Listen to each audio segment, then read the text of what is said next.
Hey, how's it going everybody? Welcome back to Aussie Fish Keeping. So in today's video, we're going to be taking a look at 10 of the best cherry shrimp tank mates. So obviously cherry shrimp are a super fragile and delicate little freshwater invertebrate, which does mean they can only really be kept with a select few species of aquarium fish. So in today's video, I've picked out a list of 10 aquarium fish that are gentle and can withstand the water parameters that cherry shrimp like. And obviously those water parameters are a temperature of around 20 to 26 degrees Celsius and a pH of around 5.5 to 7.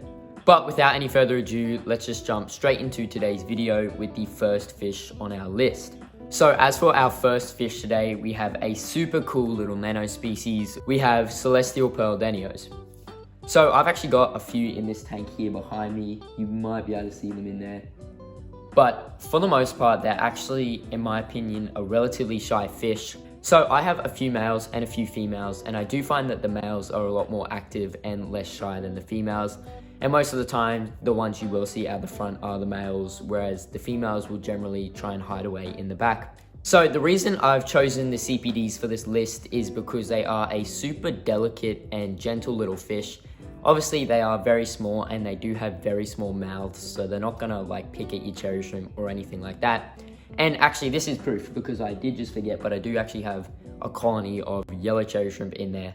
Well, not a colony, but there's about, I'd say like 20, so a relatively small colony. But yeah, the CPDs don't really seem to mind the cherry shrimp in there at all, and the cherry shrimp don't really seem to mind the CPDs, so I do think that they definitely work well together. So the only real downside is that I have to give this tank 2 sets of food. So obviously the CPDs really love live baby brine shrimp and small dry foods, whereas the cherry shrimp will eat things like algae wafers or shrimp wafers and also zucchini and stuff like that.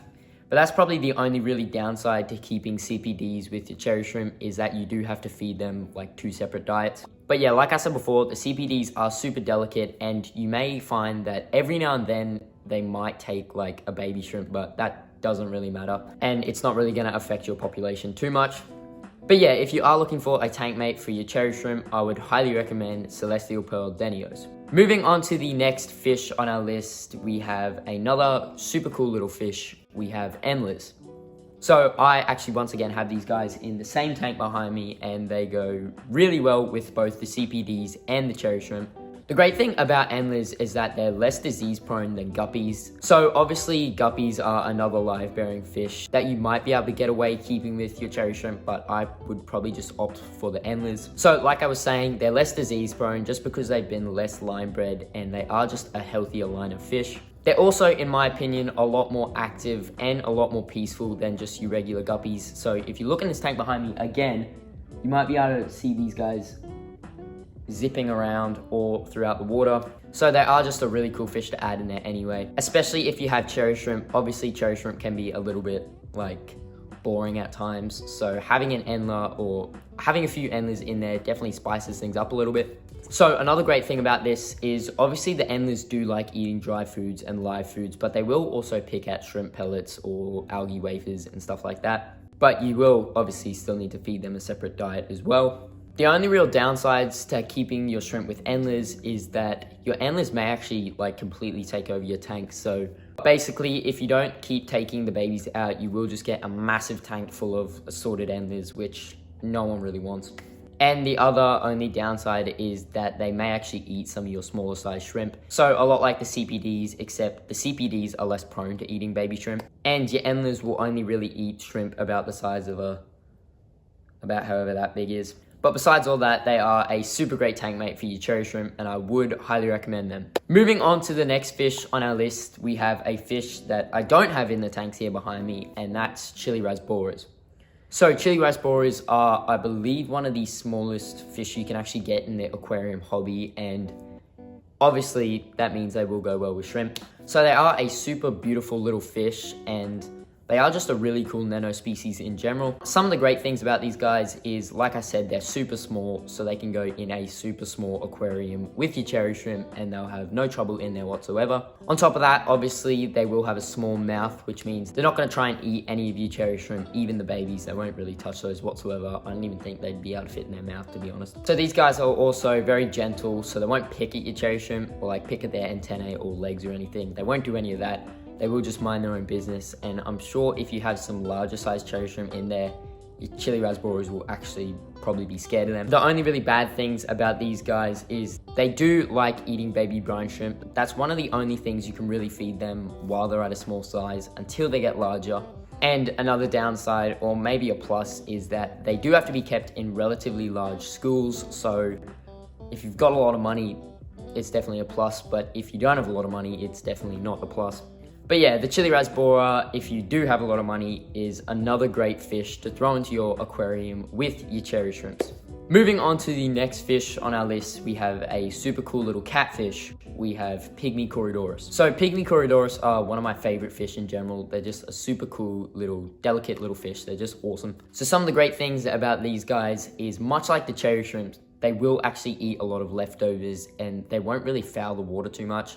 So small sized catfish like the Coridorus are a lot cleaner than larger sized catfish like Bristlenose and just normal sized Coridorus. Some other great things is they like plants, which obviously cherry shrimp also like plants. So you can throw them in there and they'll have a blast swimming through all the plants. So Pygmy Coridorus do swim around the water quite often, although they will also just be lazy and lay around the bottom as well.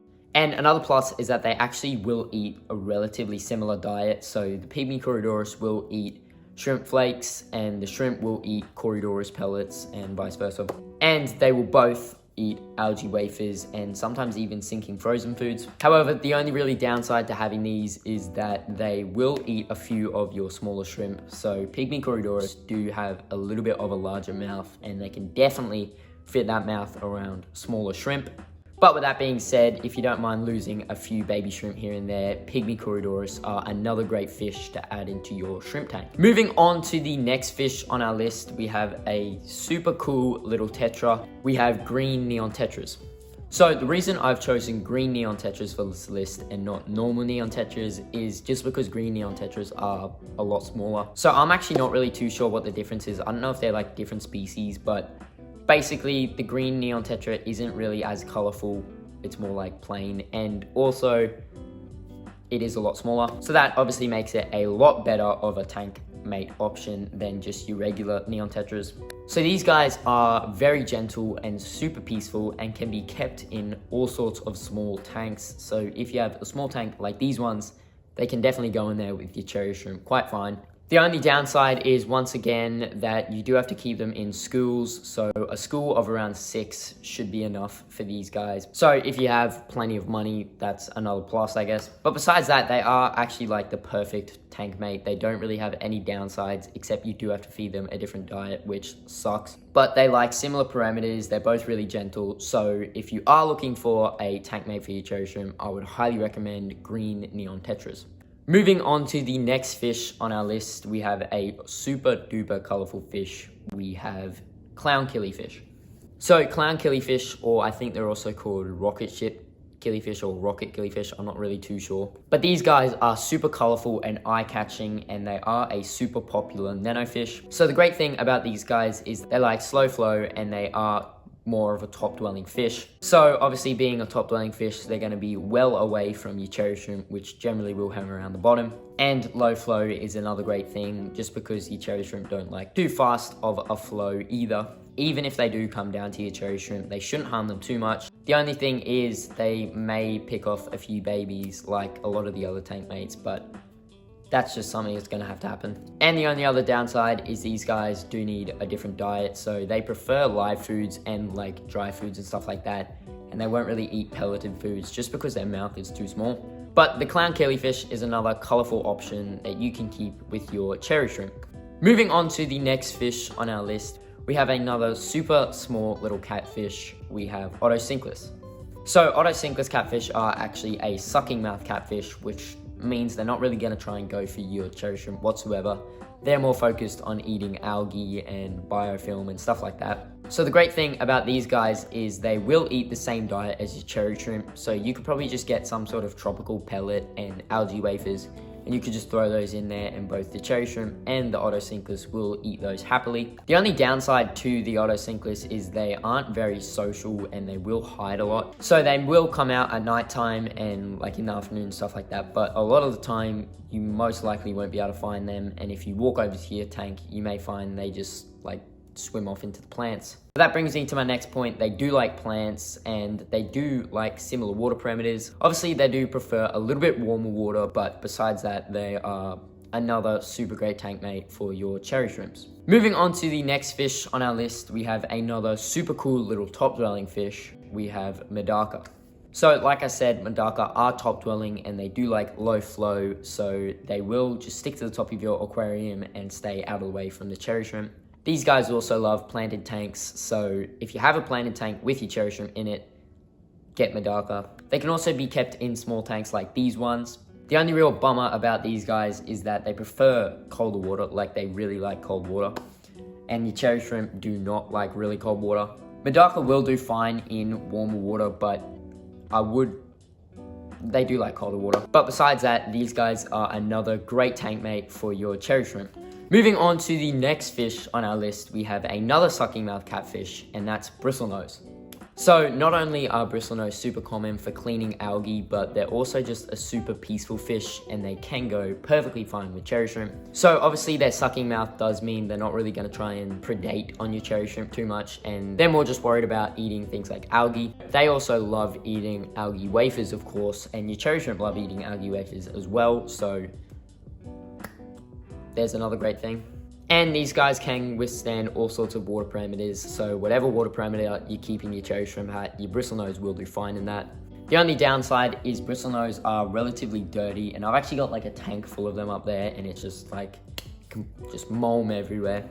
So they can foul your water quite easily, and cherry shrimp don't really like dirty water. So you do want to have good filtration. Even just a sponge filter in there should be fine, but you will want to do relatively frequent water changes. But besides that, Bristlenose catfish are another great aquarium fish that you can keep with your cherry shrimp. And then moving on to our final fish today, we have a really cool little cold water fish. We have white cloud minnows. So white cloud minnows are another top dwelling fish. They've got a super small mouth and they can go great with your cherry shrimp. So obviously they've got, like I said, they have a super small mouth, and they are just a super small fish in general, so they don't need too large of a tank. Even though they do have a small mouth, they may take a few of your baby cherry shrimp, like a lot of the others. The only really bad thing is that, like the Madaka, they love colder water. In my opinion, the white clouds are a little bit hardier than the Madaka, so they won't really mind being kept in a warmer tank. But with that being said, the white cloud minnow is another great tank mate for your cherry shrimp, and I would highly recommend them. However, that is going to bring us to the end of today's video, so I hope you all enjoyed, and I hope I helped you guys find a brand new tank mate for your cherry shrimp. If you did enjoy today's video and you haven't done so already, please make sure to go down and subscribe, and while you're down there, smash the like button and comment your thoughts on today's video. I always love going down there and reading them all, and I try to reply back to as many as I can. Before we do end today's video, I do just want to quickly say I did launch my website this week, aussiefishkeeping.com. I have all sorts of botanicals, live fish, and live plants that I can ship practically anywhere in Australia. Live fish and live plants I can send to all states except for Northern Territory and Tasmania, and if you are in Western Australia, you can email me. I'll leave the email on the screen, and we can organize getting live fish shipped to you as well. I've got some really cool rare guppy strains on there at the moment, which have been supplied by Nat from Brisbane Guppy Keeper. I have done a video at his house before, and it was a super popular video. So if you want to get any of those fish, and there's a bunch of other fish and botanicals on there as well, I'll leave the link to the website in the description, and I'd really love if you could all go over there and check it out. But yeah, I hope you all enjoyed today's video, and I'll see you all in that next one.